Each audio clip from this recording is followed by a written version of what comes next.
Luc, chapitre 2, versets 1 à 20. À cette époque-là, parut un édit de l'empereur Auguste qui ordonnait le recensement de tout l'Empire. Ce premier recensement eut lieu pendant que Quirinius était gouverneur de Syrie. Tous allaient se faire inscrire, chacun dans sa ville d'origine.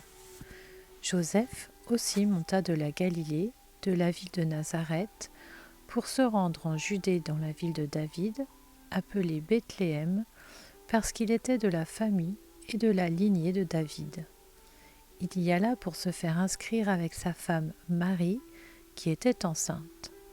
Pendant qu'ils étaient là, le moment où Marie devait accoucher arriva, et elle mit au monde son fils premier-né.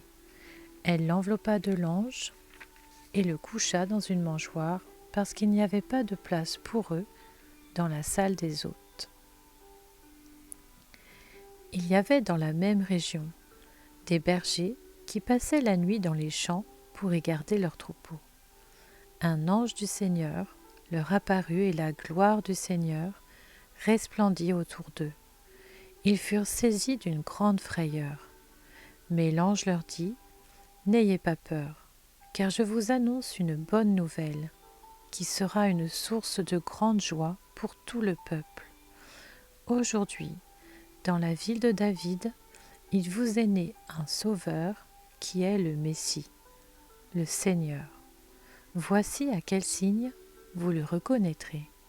Vous trouverez un nouveau-né enveloppé de lange et couché dans une mangeoire. » Et tout à coup, une foule d'anges de l'armée céleste se joignit à l'ange.